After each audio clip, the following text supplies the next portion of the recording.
Hi ಎಲ್ರಿಗೂ ನಮಸ್ಕಾರ. ಎಲ್ಲರೂ ಹೇಗಿದ್ದೀರಾ? ನಾನು ಚೆನ್ನಾಗಿದ್ದೀನಿ, ನೀವೆಲ್ಲರೂ ಚೆನ್ನಾಗಿದ್ದೀರಾ ಅಂತ ಹೇಳಿ ಭಾವಿಸ್ತಾ ಇದ್ದೀನಿ. ನಾನು Manjula Murali Mohan. Welcome back to Manju's vlog. ಇವತ್ತು ಬೆಳಿಗ್ಗಿನ ವ್ಲಾಗ್ನ ನಿಮ್ಮ ಜೊತೆ ಶೇರ್ ಮಾಡ್ಕೊಳ್ತಾ ಇದ್ದೀನಿ. ಇವತ್ತು ಯಾಕೋ ತುಂಬಾನೇ ಚಳಿ ಅನ್ನಿಸ್ತಾ ಇದೆ. ಟೈಮು 10 ಗಂಟೆ ಆಗ್ತಾ ಇದೆ. ರಾಗಿ ಗಂಜಿ ಮಾಡ್ಕೊಂಡು ಕುಡಿಯೋಣ ಅಂತ ಹೇಳಿ ಗಂಜಿ ಮಾಡಕ್ ಹೋಗ್ತಾ ಇದ್ದೀನಿ. ಚಿನಿ ಎಲ್ಲ ಸ್ಕೂಲಿಗೆ ಹೋದ್ಲು. ಐಶುಗೆ ಕಾಲೇಜ್ ರಜಾ ಇದೆ, ಸೊ ಅವಳು ಮನೆಯಲ್ಲೇ ಇದ್ದಾಳೆ. ಮನೆ ಕೆಲಸ ಎಲ್ಲ ಯಾವುದೂ ಆಗಿಲ್ಲ ಇವತ್ತಿನ್ನು. ಯಾಕೋ ಸ್ವಲ್ಪ ಲೇಜಿ ಅನ್ನಿಸ್ತಾ ಇದೆ. ಮೊದಲಿಗೆ ಗಂಜಿ ಕುಡ್ದ್ಬಿಡೋಣ ಅಂತ ಹೇಳಿ ಗಂಜಿ ಮಾಡ್ಕೊಳ್ತಾ ಇದ್ದೀನಿ. ನಾನು ಬೆಳಿಗ್ಗೆ ಹೊತ್ತು ತಿಂಡಿ ತಿನ್ನೋದು ತುಂಬಾ ಕಡಿಮೆ. ಒಂದು 11 ಗಂಟೆ ಮೇಲೆ ಒಂದು ದೋಸೆ ಅಥವಾ ಒಂದು ಇಡ್ಲಿ ತಿಂತೀನಿ. ಈಗ ಮೊದಲಿಗೆ ಬಿಸಿಯಾಗಿ ಗಂಜಿ ಕುಡ್ದ್ಬಿಡ್ತೀನಿ. ಈಗ ಬನ್ನಿ ವ್ಲಾಗ್ನ ಸ್ಟಾರ್ಟ್ ಮಾಡೋಣ. ಈ ಚಳಿಗೂ ಅದಕ್ಕೂ ಬಿಸಿ ರಾಗಿ ಗಂಜಿ ತುಂಬಾನೇ ಒಳ್ಳೇದು. ಸ್ವಲ್ಪ ಬಾಡಿನ ಕೂಡ ಸ್ವಲ್ಪ ಬಿಸಿಯಾಗಿಟ್ಟಿರುತ್ತೆ. ತುಂಬಾ ಚಳಿ ಆಗ್ತಾ ಇದೆ. ನಾನು ಗಂಜಿ ಕುಡಿಯುವಂಥ ಸಮಯದಲ್ಲೇ ಸ್ವಲ್ಪ ಮೊಬೈಲ್ ನೋಡ್ಕೊಂಡ್ಬಿಡ್ತೀನಿ. ಆಮೇಲೆ ನೋಡೋಕೆ ಟೈಮೇ ಸಿಗಲ್ಲ. ಈಗ ನಾನು ಒಂದು ಪಾತ್ರೆಗೆ ಒಂದು ಅರ್ಧ kg ಅಷ್ಟು ಹುರುಳಿಕಾಳನ್ನ ನೆನೆಸ್ಕೊಳ್ತಾ ಇದ್ದೀನಿ. ಮೊಳಕೆ ಹುರುಳಿಕಾಳು ಸಾರು ಮಾಡೋಣ ಅಂಥೇಳಿ. ಈಗಂತೂ ಚಳಿಗಾಲ ಆಗಿರೋದ್ರಿಂದ ಹುರುಳಿಕಾಳು ಸಾರು, ಬಸ್ಸಾರು, ಉಪ್ಸಾರು ತುಂಬ ಚೆನ್ನಾಗಿರುತ್ತೆ. ಈಗ ಇದನ್ನೊಂದು 2 ಸಾರಿ ಚೆನ್ನಾಗಿ ತೊಳೆದಿದ್ದೀನಿ. ಈಗ ಇದನ್ನು ಒಂದು 8 ಗಂಟೆ ಕಾಲ ನೆನೆಸ್ಕೊಂಡಿದ್ದೀನಿ. ನೋಡಿ, ಕಾಳು ಚೆನ್ನಾಗಿ ನೆಂದಿದೆ. ಈಗ ಇದನ್ನು ಒಂದು ಬಟ್ಟೆಗೆ ಹಾಕ್ಕೊಂಡು ಮೊಳಕೆ ಕಾಳು ಕಟ್ಕೊಳ್ತೀನಿ. ಈಗಂತೂ ಕಾಳುಗಳ ಸೀಸನ್ ಶುರು ಆಯಿತು. ಅವರೆಕಾಯಿ, ತೊಗರಿಕಾಯಿ ಎಲ್ಲ ತುಂಬಾ ಶುರು ಆಯಿತು. ತುಂಬಾ ಚೆನ್ನಾಗೂ ಇದೆ ಈ ಸಾರಿ ಕಾಳುಗಳು ಕೂಡ. ಮೊನ್ನೆ ಎಲ್ಲ ತೊಗರಿಕಾಯಿ ಕೂಡ ಬಂದಿತ್ತು, ತೆಗೆದಿಟ್ಟಿದ್ದೀನಿ, ಬಿಡಿಸ್ಬೇಕು. ಈಗ ಹುರುಳಿಕಾಳನ್ನ ನಾನೊಂದು ಬಟ್ಟೆಗೆ ಹಾಕ್ಕೊಳ್ತಾ ಇದ್ದೀನಿ. ಸಿಂಪಲ್ ಆಗಿ ನಾವು ಹುರುಳಿಕಾಳನ್ನ ಮೊಳಕೆ ಕಟ್ಕೋಬೋದು. ಒಂದು ದಿನಕ್ಕೇ ತುಂಬ ಚೆನ್ನಾಗಿ ಮೊಳಕೆ ಬಂದ್ಬಿಡುತ್ತೆ. ನಾನು 2 ದಿನ, ಒಟ್ಟು 3 ದಿವಸದಲ್ಲಿ ತುಂಬ ಚೆನ್ನಾಗಿ ಮೊಳಕೆ ಬಂದಿರುತ್ತೆ. ಈಗ ನಾನು ಇದನ್ನು ನೆಕ್ಸ್ಟ್ ಡೇಗೆ ತೆಗೆದು ನೋಡ್ತೀನಿ. ತುಂಬ ಚೆನ್ನಾಗಿ ಆಗಿರುತ್ತೆ. ಈಗ ಇದನ್ನು ಕ್ಲೋಸ್ ಮಾಡಿಡ್ತಾ ಇದ್ದೀನಿ. ಇಷ್ಟೇ ಮೊಳಕೆ ಕಟ್ಕೊಳ್ಳೋದು. ಮೊಳಕೆ ಕಟ್ಕೊಳ್ಳೋದು ತುಂಬ ಸುಲಭ. ಈಗ ನೋಡೋಣ ಮೊಳಕೆ ಕಾಳು ಹೇಗೆ ಬಂದಿದೆ ಅಂಥೇಳಿ. 2 ದಿನದ ಮೊಳಕೆ ಕಾಳಿದು. ನೋಡಿ, 2 ದಿನಕ್ಕೆ ಇಷ್ಟು ಮೊಳಕೆ ಬಂದಿದೆ. ತುಂಬ ಚೆನ್ನಾಗಿ ಬಂದಿದೆ. ನಾನು ನಾಳೆ ತನಕ ಇಡ್ತೀನಿ, ಇನ್ನೂ ಒಂದು ಸ್ವಲ್ಪ ಆಗಬೇಕು. ಈಗ ನಾನು ನಾಳೆ ಶುಕ್ರವಾರಕ್ಕೆ ದೇವ್ರ ದೀಪಕ್ಕೆ ಅಂಥೇಳಿ ಬತ್ತಿ ಮಾಡ್ಕೊಳ್ತಾ ಇದ್ದೀನಿ. ಹಾಗೆ ಗೆಜ್ಜೆ ವಸ್ತ್ರ ಎಲ್ಲ ಇರಲಿಲ್ಲ, ಅದನ್ನು ಕೂಡ ಮಾಡ್ಕೊಳ್ಳೋಣ ಅಂಥೇಳಿ ಮಾಡ್ಕೊಳ್ತಾ ಇದ್ದೀನಿ. ಅಂದರೆ ನಾನೇ ಕೈಯಿಂದನೇ ಹೊಸ್ತು ಬತ್ತಿಗಳನ್ನ ಮಾಡ್ಕೊಳ್ತೀನಿ. ತುಪ್ಪದ ಬತ್ತಿಗಳನ್ನೆಲ್ಲ ನಾನೇ ಮಾಡ್ಕೊಳ್ತೀನಿ. ನಾನೇ ಮಾಡಿಕೊಂಡು ಇಟ್ಟರೆ ನನಗೆ ಸ್ವಲ್ಪ ಚೆನ್ನಾಗಿ ಅನಿಸುತ್ತೆ. ದೇವರ ಸೇವೆ ಮಾಡ್ದಂಗೆ ಖುಷಿ ಅನಿಸುತ್ತೆ. ಹೊರಗಡೆಯಿಂದ ತೊಗೊಂಡು ಬರೋ ಬತ್ತಿಗಿಂತ ನಾನೇ ಕೈಯಲ್ಲೇ ಬತ್ತಿನ ಹೊಸ್ತು ಬಿಡ್ತೀನಿ. ಮಧ್ಯಾಹ್ನದ ಹೊತ್ತು ಫ್ರೀ ಸಮಯದಲ್ಲಿರ್ತೀನಿ. ಇದನ್ನು ಯಾವುದೇ ಕಾರಣಕ್ಕೂ ಸಂಜೆ ಹೊತ್ತಲ್ಲಿ ದೇವ್ರ ದೀಪದ ಬತ್ತಿಗಳನ್ನ ಹೊಸಿಬಾರ್ದು. ಸಂಜೆ ಹೊತ್ತಂದರೆ ಒಂದು 5:30 ಮೇಲೆ ಮಾಡಬಾರ್ದು. ನಾನೊಂದು 3:30 5 ಗಂಟೆ ಒಳಗಡೆನೆ ಮಾಡ್ಕೊಳ್ತೀನಿ. ಸೂರ್ಯ ಮುಳುಗೋ ಅಂಥ ಸಮಯದಲ್ಲಿ ದೇವ್ರ ಬತ್ತಿನ ಹೊಸಿಬಾರ್ದು ಅಂತ ಹೇಳ್ತಾರೆ. ಆದ್ದರಿಂದ ಮಧ್ಯಾಹ್ನ ಎಲ್ಲ ಕೆಲಸ ಆಗಿತ್ತು, ಸ್ನಾನ ಎಲ್ಲ ಮುಗಿಸಿದ್ದೆ.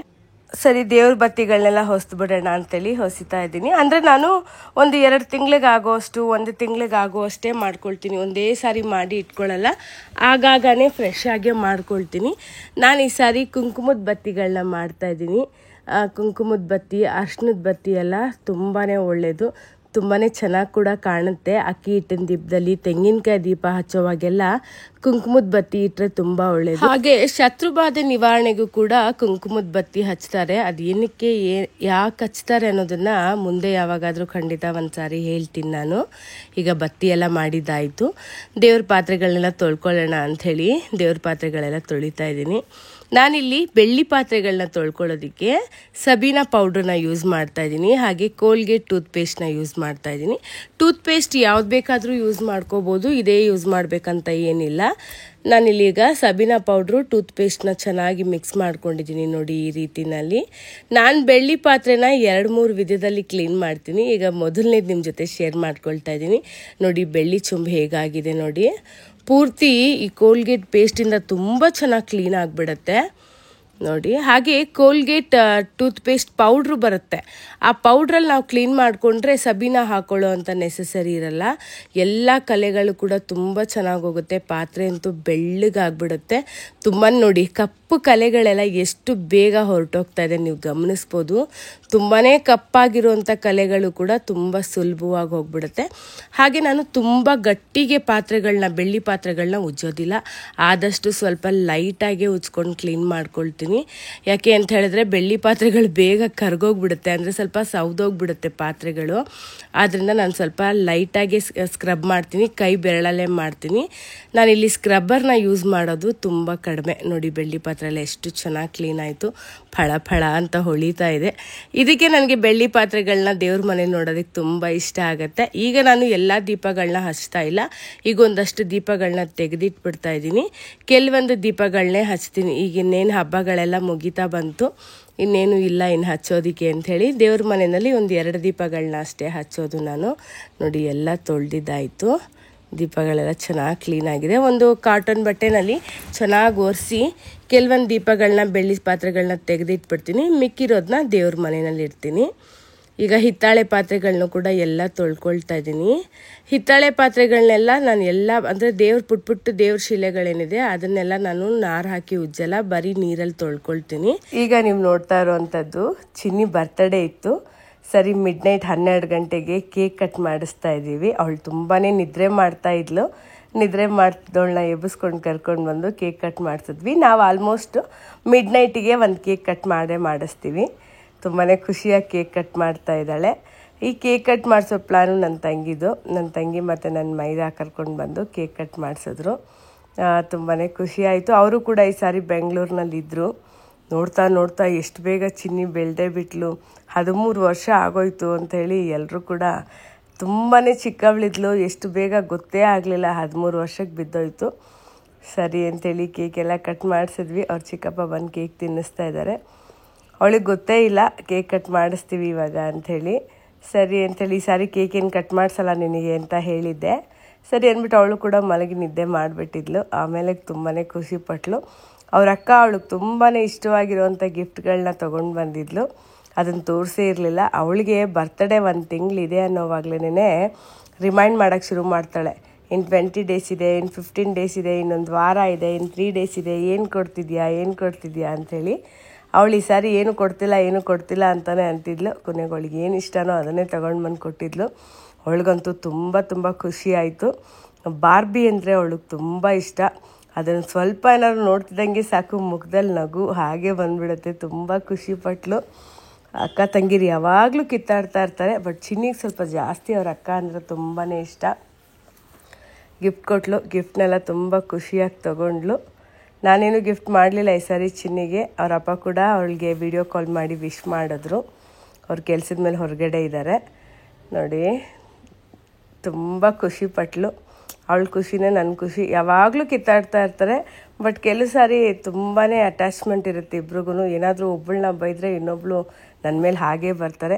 ಇವರಿಬ್ಬರು ಸದಾ ಹೀಗೆ ಇರಲಿ ಅಂಥೇಳಿ ನಾನು ಯಾವಾಗಲೂ ಬಯಸ್ತಾ ಇರ್ತೀನಿ, ಹಾರೈಸ್ತೀನಿ ಕೂಡ. ಈಗ ನೀವು ನೋಡ್ತಾ ಇರೋವಂಥದ್ದು ಶುಕ್ರವಾರ ಬೆಳಗಿನ ಜಾವನೇ ಎದ್ದು ಮನೆ ಕೆಲಸ ಎಲ್ಲ ಮುಗಿಸಿ ದೇವ್ರ ಫೋಟೋ ಎಲ್ಲ ಒರೆಸಿ ಅರಿಶಿನ ಕುಂಕುಮ ಇಟ್ಟು ಹೂವಿಟ್ಟು ಪೂಜೆ ಮಾಡ್ತಾಯಿದ್ದೀನಿ. ಬೆಳಗ್ಗಿನ ಜಾವನೇ ಪೂಜೆ ಆಗೋದ್ರೆ ಒಂದು ಪಾಸಿಟಿವ್ ವೈಬ್ಸ್ ತುಂಬಿರುತ್ತೆ ಮನೆಯಲ್ಲಿ. ನನಗೆ ಬೆಳಗ್ಗಿನ ಜಾವನೇ ಪೂಜೆ ಮಾಡೋಕ್ಕೆ ತುಂಬ ಇಷ್ಟ ಆಗುತ್ತೆ. ಆಮೇಲಿಂದ ಎಲ್ಲ ಕೆಲಸ ಬೇಗ ಆಗೋಗುತ್ತೆ. ಪೂಜೆ ಕೆಲಸ ಆಗೋಗ್ಬಿಟ್ರು ಕೂಡ ನಂದು ಆಮೇಲೆ ಅಡುಗೆ ಕೆಲಸ ಇರುತ್ತೆ. ಅದಾದಮೇಲೆ ನಂದು ಬೇಜಾನ್ ಕೆಲಸ ಇದ್ದೇ ಇರುತ್ತೆ. ಫ್ರೀ ಸಿಗೋದೇ ಇಲ್ಲ ನನಗೆ. ಫ್ರೀಯಾಗಿ ಕುತ್ಕೊಂಡು ಮಾತಾಡೋಣ ಅನ್ನೋದು ಆಗೋದೇ ಇಲ್ಲ ನನಗೆ. ಅಷ್ಟು ಸಮಯನೇ ಸಿಗೋದಿಲ್ಲ. ಪೂಜೆ ಎಲ್ಲ ತುಂಬ ಚೆನ್ನಾಗಾಯಿತು. ಈಗ ಸ್ವಲ್ಪ ಸಾಂಬ್ರಾಣಿ ಧೂಪ ಹಾಕ್ಬಿಡ್ತೀನಿ ಮನೆಗೆ. ತಪ್ಪದಿರ ನಾನು ಸಾಂಬ್ರಾಣಿ ಧೂಪ ಹಾಕ್ತೀನಿ. ಹಾಗೆ ನಾನಿಲ್ಲಿ ನನ್ನ ಅನುಭವದೊಂದು ಮಾತನ್ನ ನಿಮ್ಮ ಜೊತೆ ಶೇರ್ ಮಾಡ್ಕೊಳ್ತೀನಿ. ಖಂಡಿತ ನೀವು ಕೂಡ ಈ ತಪ್ಪನ್ನು ಮಾಡದೇ ಇರಿ ಅಂಥೇಳಿ. ಏನು ಗೊತ್ತಾ, ಅದು ನಮಗೇನಾದರೂ ಯಶಸ್ಸು ಬರ್ತಾ ಇದೆ ಅಂತ ಹೇಳಿದ್ರೆ ಜನ ನಮ್ಮ ಅಕ್ಕಪಕ್ಕ ಇರೋವಂಥವ್ರೇ, ಹೌದಾ ನಿನಗೆ ಯಶಸ್ಸು ಬರ್ತಿದೆ, ನನಗೆ ಖುಷಿ ಆಗ್ತಿದೆ, ಎಲ್ಲರೂ ಕೂಡ ನಿನ್ನ ಬಗ್ಗೆ ಒಳ್ಳೆ ಮಾತು ಹೇಳ್ತಾ ಇದ್ದಾರೆ, ಇನ್ನೂ ಮೇಲ್ ಬಾ ಮುಂದೆ ಬಾ ಅಂಥೇಳಿ ನಮ್ಮ ಮುಂದೆಗಡೆ ತುಂಬ ಚೆನ್ನಾಗಿ ಮಾತಾಡ್ತಾರೆ. ಆದರೆ ಹಿಂದೆಗಡೆ ನಿಜವಾಗ್ಲೂ ಅವ್ರು ನಮ್ಮ ಯಶಸ್ಸನ್ನು ಸಹಿಸ್ತಾ ಇರಲ್ಲ. ತುಂಬಾ ಹೊಟ್ಟೆ ಕಿಚ್ಚುಪಡ್ತಾ ಇರ್ತಾರೆ. ಹೇಗಪ್ಪ ಇವ್ರನ್ನ ತುಳಿಯೋದು ಅಂಥೇಳಿ ಕಾಯ್ತಾ ಇರ್ತಾರೆ. ಅಂದರೆ ಪ್ರತಿ ಇಂಚಿಂಚಿಗೂ ಕಾಯ್ತಾ ಇರ್ತಾರೆ ಏನಾದರೂ ಒಂದು ತಪ್ಪನ್ನು ಹುಡ್ಕೋದಿಕ್ಕೆ.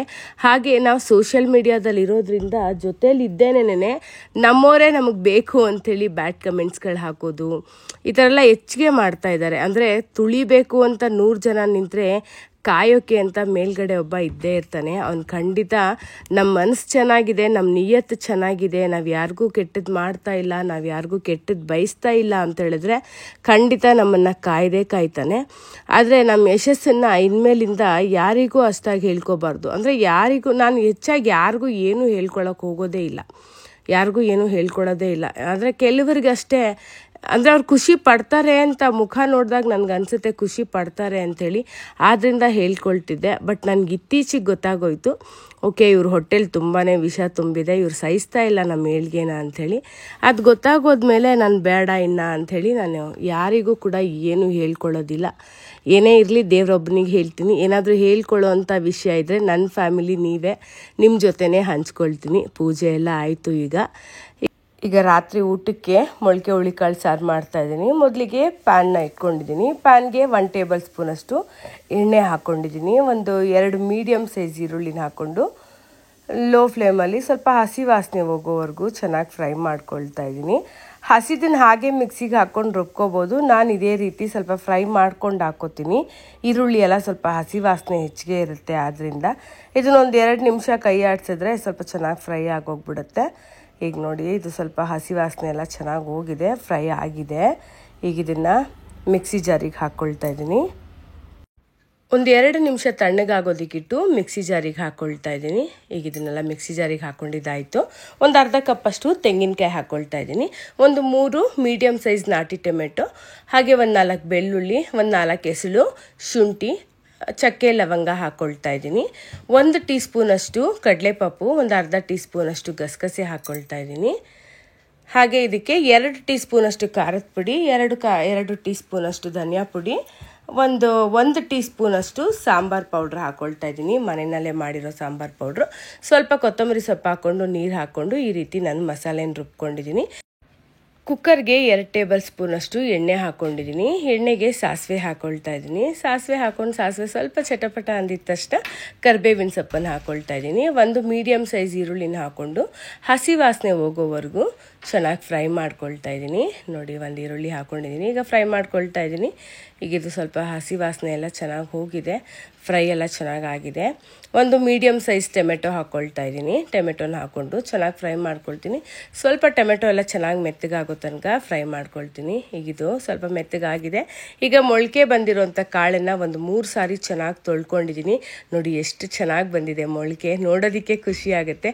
ಮೊಳಕೆ ಹುರುಳಿಕಾಳು ತುಂಬಾ ಚೆನ್ನಾಗಿರುತ್ತೆ. ಈಗ ಕಾಳನ್ನೆಲ್ಲ ಹಾಕ್ಕೊಂಡು ಬಿಳಿ ಬದನೆಕಾಯಿ ಹಾಗೆ ಒಂದು ಆಲೂಗೆಡ್ಡೆನ ಸೇರಿಸ್ಕೊಂಡಿದ್ದೀನಿ.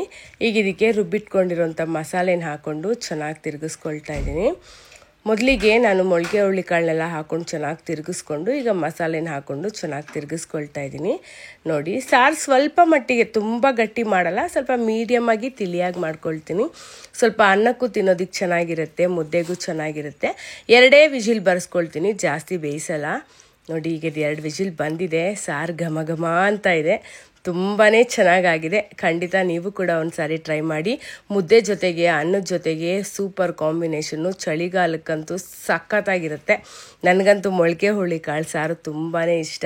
ಈಗ ಬಿಸಿಯಾಗಿ ಮುದ್ದೆ ರೆಡಿಯಾಗಿದೆ. ಮುದ್ದೆ ಜೊತೆಗೆ ಬಿಸಿಯಾಗಿರೋಂಥ ಮೊಳಕೆ ಹುರುಳಿಕಾಳು ಸಾರು, ಮುದ್ದೆ ಮೇಲೆ ಸ್ವಲ್ಪ ತುಪ್ಪ ಹಾಕ್ಕೊಂಡು ಊಟ ಮಾಡ್ತಾ ಇದ್ರೆ ಈ ಚಳಿಗಾಲಕ್ಕೂ ಅದಕ್ಕೂ ಸ್ವರ್ಗ ಅಂತ ಹೇಳ್ಬೋದು. ಖಂಡಿತ ಟ್ರೈ ಮಾಡಿ. ಈ ವ್ಲಾಗ್ನ ಇಲ್ಲಿಗೆ ಮುಗಿಸ್ತಾ ಇದ್ದೀನಿ. ಮತ್ತೆ ಮುಂದಿನ ವ್ಲಾಗಲ್ಲಿ ಸಿಗ್ತೀನಿ. ವಿಡಿಯೋ ಇಷ್ಟ ಆಗಿದ್ರೆ ಲೈಕ್ ಮಾಡಿ, ಕಮೆಂಟ್ ಮಾಡಿ, ಸಬ್ಸ್ಕ್ರೈಬ್ ಮಾಡ್ಕೊಂಡು ಸಪೋರ್ಟ್ ಮಾಡೋದನ್ನ ಮರಿಬೇಡಿ. Thank you so much for